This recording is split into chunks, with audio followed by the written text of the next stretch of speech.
ሰላም ጤና ይስጥልን። ዛሬ በኢትዮጵያ የኢኮኖሚ ታሪክ ውስጥ ትልቅ ለውጥ እየመጣ ያለበትን ጉዳይ እናያለን።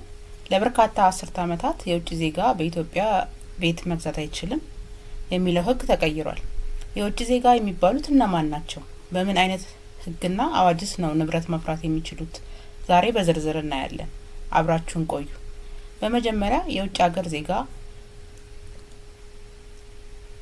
ትውልደ ኢትዮጵያውያን እና የውጭ ሀገር ድርጅቶች ምንድነው ልዩነታቸው የሚለውን እናያለን። የውጭ ሀገር ዜጋ ይህ የማንኛውም የኢትዮጵያ ዜግነት ያለው ሰው ያጠቃልላል። መታወቂያቸው የሌላ ሀገር ፓስፖርት ያላቸውና በኢትዮጵያ ውስጥ የመኖሪያ ፈቃድ ተሰጥቷቸው የሚኖሩ ናቸው። የንብረት መብታቸው እስከ ቅርብ ጊዜ ድረስ ንብረት ቤት መግዛት አይችሉም ነበር። አሁን ግን በአዲሱ መመሪያ መሰረት መኖሪያ ቤት መግዛት እንዲችሉ የተፈቀደላቸው እነዚህ ወገኖች ናቸው። ትውልደ ኢትዮጵያውያን የሚባሉት ወይም ፎሪን ሲቲዝን ኦፍ ኢትዮጵያን ኦሪጂን የሚባሉት ደግሞ እነዚህ የውጭ ሀገር ዜግነት ያላቸው ነገር ግን ቀደም ሲል የኢትዮጵያ ዜጋ የነበሩ ወይም ወላጆቻቸው ወይም አያቶቻቸው ኢትዮጵያዊ የሆኑ ሰዎች ናቸው። መታወቂያቸው የቢጫ ካርድ ወይም የሎ ካርድ ተጠቃሚዎች ናቸው። ልዩ መብታቸው ምንድነው? በሕግ ደረጃ ከሞላ ጎደል እንደ ኢትዮጵያዊ ይታያሉ። ያለ ገደብ ቤት መግዛትና መሸጥ ይችላሉ። በመንግስት መከላከያና ደህንነት ዘርፍ ካልሆነ በስተቀር በማንኛውም የስራ ዘርፍ መሰማራትም ይችላሉ። የኢንቨስትመንት ሕጉ እንደ ሀገር ውስጥ ኢንቨስተርም ይቆጥራቸዋል።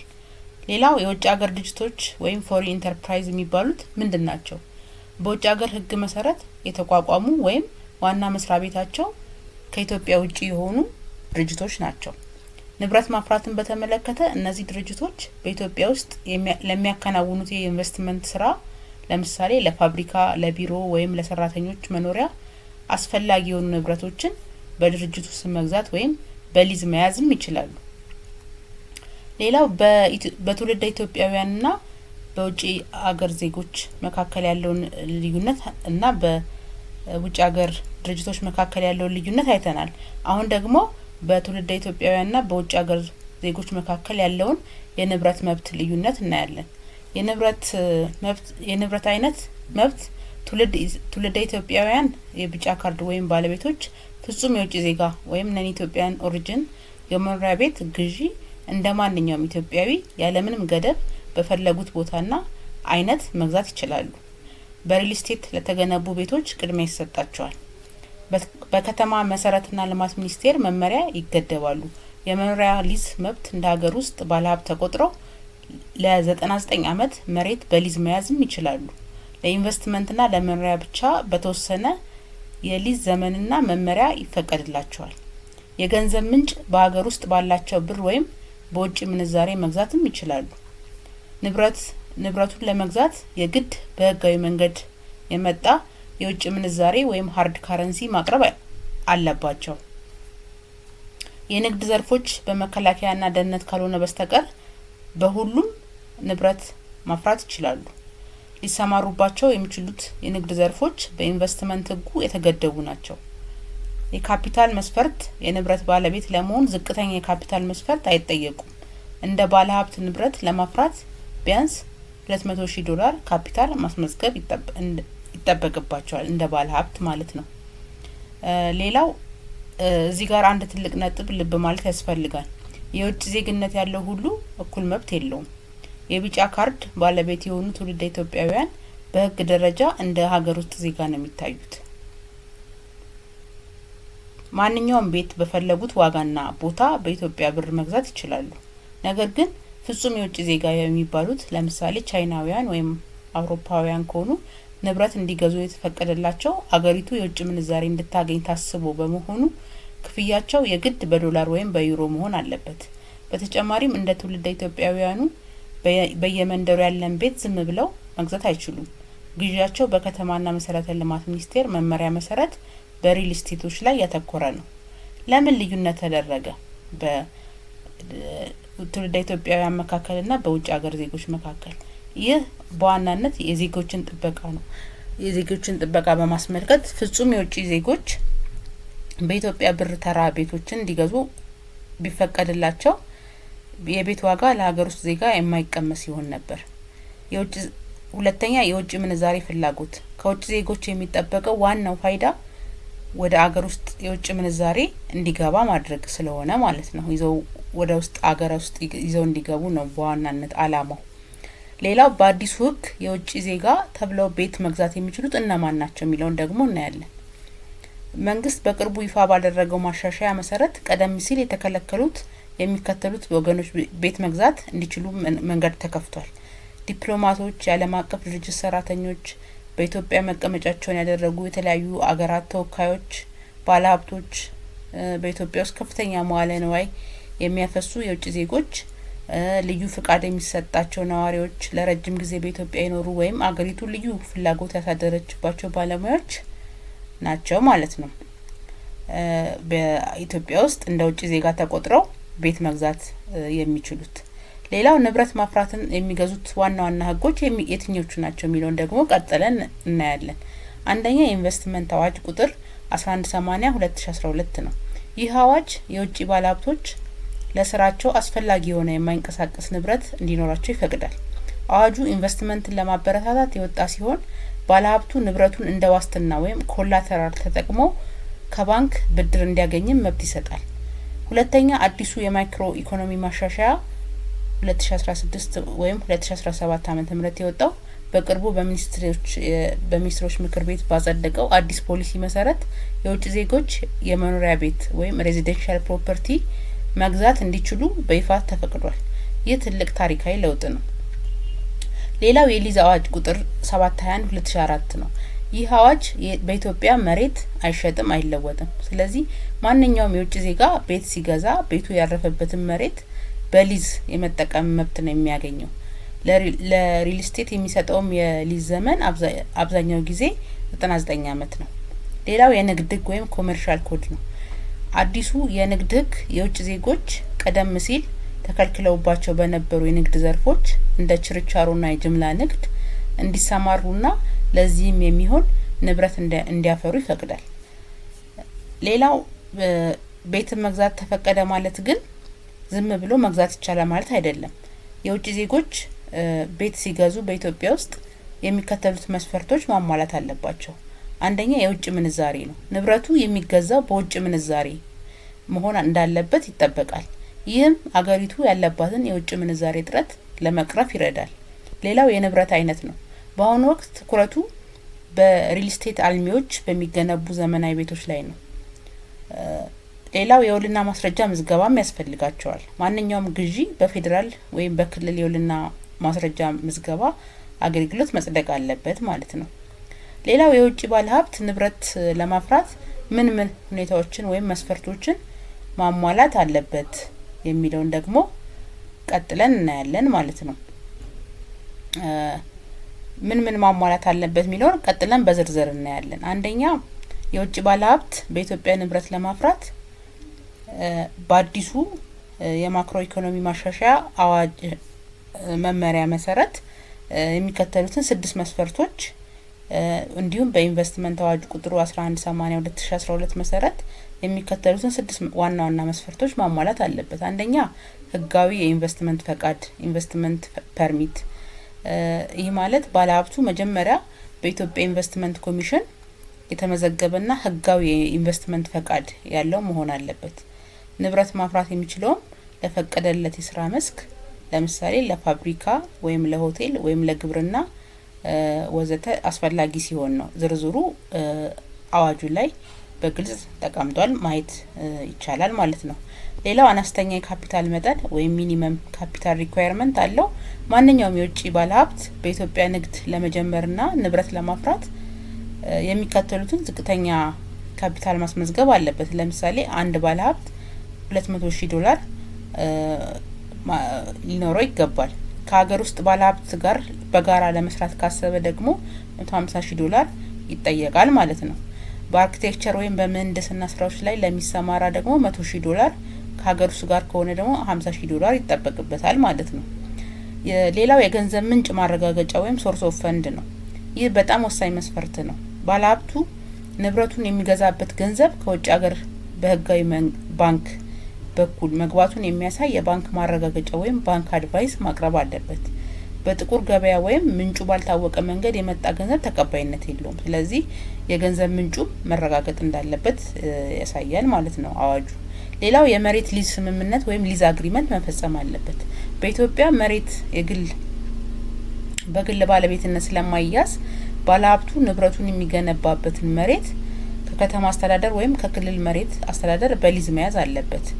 የሊዝ ዘመኑ እንደ ስራው አይነት ይለያያል። ለምሳሌ ለኢንዱስትሪ ከሆነ እስከ 80 አመት ሊሆን ይችላል። ለሆቴል ከሆነ እስከ 70 አመት ሊሆን ይችላል። ለመኖሪያ ከሆነ እስከ 99 አመት ሊሆን ይችላል። ባለሀብቱ የሊዝ ቅድመ ክፍያውን መክፈሉንና በውልና ማስረጃ መመዝገቡን ማረጋገጥ ይኖርበታል። መመዝገብም ይኖርበታል መስፈርት ስለሆነ ማለት ነው። ሌላው የአካባቢ ተጽዕኖ ግምገማ ወይም ኢንቫይሮንመንታል ኢምፓክት አሰስመንት ይሰራል ወይም መስፈርት ነው። የሚሰራው ስራ ባለሀብቱ ንብረት አፍርቶ ለምሳሌ ፋብሪካ ሰርቶ ስራ ከመጀመሩ በፊት የሚያከናውነው ተግባር በአካባቢው ማህበረሰብና ተፈጥሮ ላይ ጉዳት እንደማያደርስ የሚያሳይ የጥናት ሰነድ አቅርቦ ፍቃድ ማግኘትም አለበት ማለት ነው። ሌላው የመኖሪያ ፍቃድና የንግድ ምዝገባ ባለሀብቱ በግል ንብረት ለማፍራት በኢሚግሬሽን አገልግሎት የተሰጠ የጸና የኢንቨስትመንት መኖሪያ ፍቃድ ወይም ኢንቨስትመንት ሬዚደንስ ፐርሚት ሊኖረው ይገባል። ድርጅት ከሆነ ደግሞ በንግድ ቀጠናዊ ትስስር ሚኒስቴር የታደሰ የንግድ ምዝገባ ምስክር ወረቀት ማቅረብ ይጠበቅበታል። ባለሀብቱ ንብረት ማፍራት የሚችለው ለስራው አስፈላጊ የሆኑትን ብቻ ነው ለሚለው አዲሱ ሕግ አሁን ባለሀብቱ ከስራው በተጨማሪ የመኖሪያ ቤት ጭምር መግዛት እንዲችል ተፈቅዶለታል። ይህም ባለሀብቶች በኢትዮጵያ ረጅም ጊዜ እንዲቆዩና ትኩረታቸው በስራቸው ላይ እንዲያደርጉ ለማድረግ ታስቦ የተደረገ ለውጥ ነው። ሌላው የውጪ ዜጎች እና ባለሀብቶች የቤት ባለቤት መሆን የሚችሉበት ዝርዝር ሁኔታ ተግባራዊ ለማድረግ የከተማና መሰረተ ልማት ሚኒስቴር ዝርዝር መመሪያ ወይም ዳይሬክቲቭ ያወጣል። ምክንያቱም አዋጁ አጠቃላይ ፈቃዱን ሲሰጥ መመሪያው ግን እንዴት ለሚለው ጥያቄ ተግባራዊ ምላሽ ይሰጣል ማለት ነው። ሚኒስትሩ የሚያወጣው መመሪያ በዋናነት የሚከተሉትን ነጥቦች ይዘረዝራል ተብሎ ይጠበቃል። አንደኛ፣ የቤቶቹን አይነትና ደረጃ። ባለሀብቶቹ ማንኛውም ቤት መግዛት አይችሉም።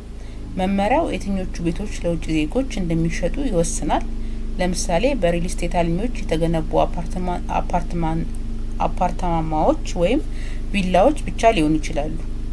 ምን አይነት ቤት ነው፣ ምን አይነት ደረጃ ያለው ቤት ነው የሚለው የከተማና መሰረተ ልማት ሚኒስቴር በመመሪያ የሚያወጣው ነው ማለት ነው። ሌላው ይሄን መመሪያ ሊያወጣበት የሚችለው የዋጋ ወለል ወይ ሚኒመም ፕራይስ ሚኒስተሩ አንድ የውጭ ዜጋ ሊገዛው የሚችለውን ቤት ዝቅተኛ ዋጋ ሊወስን ይችላል።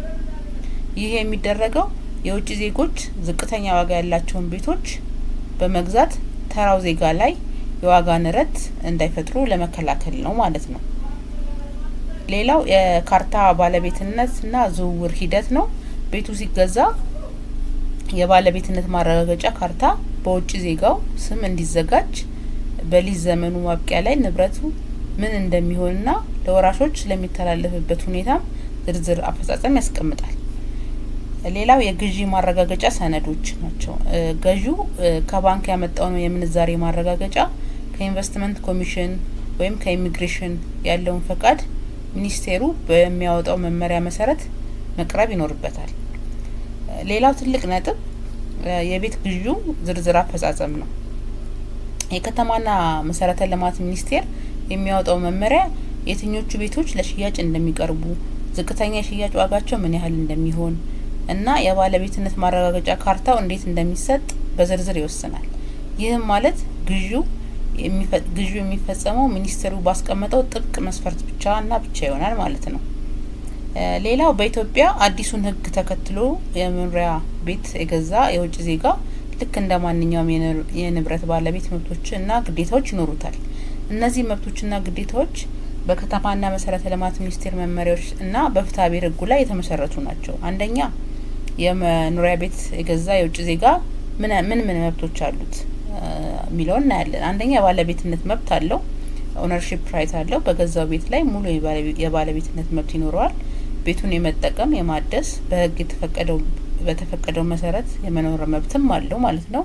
ሌላው የማስተላለፍ መብት አለው። ዘ ራይት ቱ ትራንስፈር ቤቱ በሌላ ሰው ለሀገር ውስጥም ሆነ ለውጭ ዜጋ የመሸጥ፣ በስጦታ የመስጠት፣ በውርስ የማስተላለፍ መብት ይኖረዋል ማለት ነው። ሽያጩ ሲፈጸም የሚገኘው ገንዘብ ወደ ውጭ ሀገር የሚወጣበት ሁኔታ ደግሞ በብሔራዊ ባንክ መመሪያ መሰረት ይገዛል ማለት ነው። እዚህ ጋር ጥንቃቄ ያስፈልጋል ማለት ነው።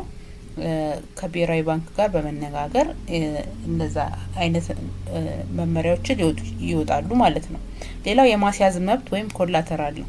ቤቱን በኢትዮጵያ ውስጥ ካሉ ባንኮች ለሚገኝ ብድር በዋስትና ወይም በእዳ መያዣነት የማስያዝም መብት አለው። እንደ ኮላተራል የማስያዝ መብት አለው ማለት ነው። ሌላ የማከራየት መብት ራይት ቱ ሊዝ፣ ባለቤቱ በቤቱ ውስጥ መኖር ካልፈለገ ቤቱን ለሌላ ወገን አከራይቶ ገቢ ማግኘት መብትም አለው።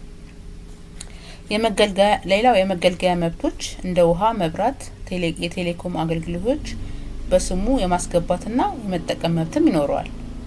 ሌላው የመኖሪያ ቤት የገዛ የውጭ ዜጋ ምንድናቸው ግዴታዎች ደግሞ የሚለውን ቀጥለን እናያለን። የሊዝ ክፍያ ያለበት ሊዝ ፔመንት፣ መሬቱ የመንግስት በመሆኑ በየአመቱ የሚከፈለውን የመሬት ሊዝ ክፍያ በወቅቱ የመክፈል ግዴታ አለበት። ሌላው የንብረት ግብር የሚባል አለ፣ ፕሮፐርቲ ታክስ።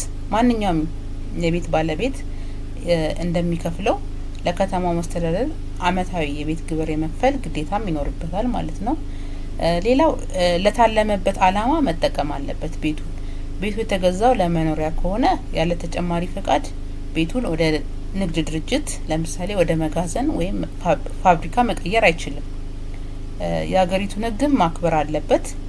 በቤቱ ውስጥ ማንኛውንም ሕገወጥ ተግባር ለምሳሌ የገንዘብ ማጠብ ወይም መኒ ላውንደሪንግ፣ ሕገወጥ የጦር መሳሪያ ዝውውር ወይም የሀገር ደህንነትን የሚነኩ ስራዎች ከመስራት የመቆጠብ ግዴታ አለበት። ካልሆነ ንብረቱ ሊወረስበት ይችላል ማለት ነው። ሌላው ጥገናና ጥበቃ፣ ቤቱ የአካባቢውን ውበት እንዳያበላሽና የሌሎችን ስጋት እንዳይሆን ቤቱን መጠገን፣ መንከባከብ፣ መጠበቅ ግዴታም አለበት ማለት ነው። ሌላው አንድ የውጭ ዜጋ ቤት ስለገዛ ብቻ ኢትዮጵያ ውስጥ ዲፕሎማሲያዊ መከላከል ወይም ዲፕሎማቲክ ኢሚኒቲ አያገኝም። ግለሰቡ በቤት ውስጥ ሆኖ የኢትዮጵያን ሕግ ቢጥስ ቤቱ በፍርድ ቤት ትዕዛዝ ሊታገድ ወይም ሊወረስበት ይችላል። እንዲሁም ቤቱን ሲሸጥ የሚገኘው ትርፍ ላይ የሚታሰበው የታክስ ክፍያም የመክፈል ግዴታም ይኖርበታል። ስለዚህ ቤቱን የገዛ ሰው ይሄ ግዴታ ከላይ ጠቀስናቸው ግዴታዎች አሉበት ማለት ነው። ሌላው አንድ የውጭ ዜጋ ወይም ባለሀብት የገዛውን ቤት ለንግድ መጠቀም ስለሚችልበት ሁኔታ ህጉ ግልጽ የሆኑ ገደቦችና መመሪያዎችን ያስቀምጣል። ለታለመበት አላማ ነው መጠቀም ያለበት። ለምሳሌ ለመኖሪያ ከተሰጠው ለመኖሪያ ነው። ነገር ግን ለመኖሪያ የተሰጠውን ቤት ለምሳሌ ወደ ንግድ ለመቀየር ከፈለገ ምን ማድረግ አለበት የሚለውን ያው ህጋዊ መስፈርቶችን አሟልቶ መስራት አለበት። ወደ ንግድ መቀየር ፈልጋለሁ ብሎ አስፈቅዶ ፍቃድ አግኝቶ የሚጠበቅበትንም ሪኳየርመንት አሟልቶ ነው ወደ ንግድ መቀየር የሚቻለው ማለት ነው። የንብረት በዚህ ቪዲዮ ላይ የንብረት አጠቃቀም ገደቦች ምንድን ናቸው፣ ለውጭ ባለሀብት የተሰጡ የንብረት አጠቃቀም ገደቦች ምንድን ናቸው የሚለውን ደግሞ እናያለን። አሁን እንደተጠቀሰው ለታለመበት አላማ ብቻ የመዋል ግዴታ አለበት። በኢትዮጵያ የከተማ ፕላን ህግ መሰረት አንድ ንብረት የተመዘገበበት አላማ መከበር አለበት። የመኖሪያ ቤት ከሆነ እንደተባለው ግለሰቡ ቤቱን የገዛው በመኖሪያ ቤት ስም ከሆነ ያንን ቤት ያለ ተጨማሪ ፈቃድ ወደ ንግድ ድርጅት መቀየር ለምሳሌ ወደ ሱቅ፣ ሬስቶራንት ወይም ቢሮ መቀየር አይችልም ማለት ነው። መቀየር ቢፈልግ ደግሞ እንደተነጋገር ነው ለከተማ መሰረተ ልማት ሚኒስቴር ወይም ለአካባቢው የከተማ አስተዳደር ቦታው ለንግድ የሚፈቅድ ወይም ኮሜርሻል ዞን መሆኑ አረጋግጦ የአጠቃቀም ለውጥ ፈቃድ መስጠት ይኖርበታል ማለት ነው። ከዛ በኋላ ከቀየረ በኋላ ወደ ንግድ ማካሄድ ይችላል ማለት ነው። ሌላው የንብረት ገደብ ያለበት የውጭ ዜጋ በንግድ ስም የተገዛ ንብረት፣ አንድ የውጭ ባለሀብት ንብረቱን የገዛው በኢንቨስትመንት ፈቃዱ ስም ከሆነ ለምሳሌ ለሆቴል ወይም ለፋብሪካ ከሆነ ንብረቱ ለንግድ አላማ ብቻ የመጠቀም መብት አለው። ንብረቱን ሲገዛው በኢንቨስትመንት ፈቃድ ሆኖ ማለት ነው። ሌላው ነገር ግን በፋብሪካ ስም የገዛውን ቦታ ወይም ህንጻ ወደ መኖሪያ ቤት መቀየር ግን አይችልም ማለት ነው። ቤቱን ማከራየትም ይችላል አሴ ቢዝነስ ማለት ነው። አንድ የውጭ ዜጋ የገዛውን ቤት ለሌላ ሰው ማከራየት ይችላል። ይህ እንደ ንግድ ስራ ይቆጠራል ማለት ነው። ግብርን በተመለከተ ከኪራይ የሚገኘውን ገቢ ላይ የመንግስት የኪራይ ገቢ ግብርም የመክፈል ግዴታ አለበት። ፈቃድን በተመለከተ ቤቱን በንግድ መልክ ለቱሪስቶች የሚያከራይ ከሆነ የንግድ ፈቃድ ሊጠየቅም ይችላል። አራተኛው ያለበት የንብረት ገደብ የንግድ ፈቃድና ኢንቨስትመንት የውጭ ዜጋው ቤቱን ለንግድ መጠቀም የሚችለው በኢትዮጵያ ውስጥ በዚህ የንግድ ዘርፍ እንዲሰማራ ፈቃድ ካለው ብቻ ነው። ንግድ ፈቃድ የኢንቨስትመንት ህግ ትስስር ያስፈልጋል ማለት ነው። አንድ የውጭ ዜጋ ቤት ገዝቶ በቤቱ ውስጥ የችርቻሮ ሱቅ መክፈት ቢፈልግ አስቀድሞ በንግድና ቀጣናዊ ትስስር ሚኒስቴር በኩል በዚያ ዘርፍ እንዲሰማራ የተሰጠው የንግድ ፍቃድ ሊኖረው ይገባል ማለት ነው። አዲሱ ህግ አሁን የችርቻሮ ንግድን ለውጭ ዜጎች ስለፈቀደ ይህ እድል ሰፊ ይሆናል። ስለዚህ ከውጭ ዜጋው የሚጠበቀው የንግድ ፍቃድ በየትኛው የንግድ ዘርፍ መሰማራት እንደፈለገ ጠቅሶ ፍቃድ ጠይቆ በዚህ እድል መጠቀም ነው ማለት ነው። ሌላው ከመኖሪያ ወደ ንግድ ለመቀየር የከተማ አስተዳደሩ ፈቃድ ያስፈልጋል ማለት ነው። የኪራይ ገቢ ግብርም ቤቱን ማከራየት ይችላል፣ ነገር ግን ግብር መክፈል ይጠበቅበታል ማለት ነው። የንግድ ፍቃድን በተመለከተ በቤት ውስጥ ለሚሰራው ስራ ህጋዊ የንግድ ፍቃድ ሊኖረው ይገባል ማለት ነው። ይህ ነጥብ ለንግድ መጠቀም የሚለውን ጥያቄ ይመልሳል። አሁን ሁሉንም ሌላው አንድ ባለሀብት ንብረት ለመግዛት ምን አይነት መስፈርቶችን ያሟላል የሚለውንም ከዚህ ቀደም አይተናል። ስለዚህ ለዛሬ ያቀረብኩላችሁ መረጃዎች ይህን ይመስል ነበር። ለማጠቃለል ያህል ኢትዮጵያ በሯን ለዓለም አቀፍ ማህበረሰብ እየከፈተች ነው። ይህ ለውጥ በሪል ስቴት ዘርፉ ላይ ከፍተኛ መነቃቃትን ይፈጥራል ተብሎ ይጠበቃል። የውጭ ዜጎች መምጣት የቴክኖሎጂ ሽግግርና የውጭ ምንዛሬ ቢያስገኝም የቤት ዋጋ በሀገሩ ዜጎች ላይ እንዳይወደድ ጥንቃቄ የተሞላበት ቁጥጥር ያስፈልጋል። እናንተስ የውጭ ዜጎች ቤት መግዛታቸው ለሀገሪቱ ጥቅም አለው ወይስ ጉዳት አለው? አስተያየታችሁን ኮሜንት ላይ አስፍሩ። ቪዲዮን ከወደዳችሁት ሰብስክራይብ፣ ላይክ እና ሼር ማድረጋችሁን አትርሱ። በሚቀጥለው ቪዲዮ እስከምንገናኝ ድረስ ቸር ቆዩ።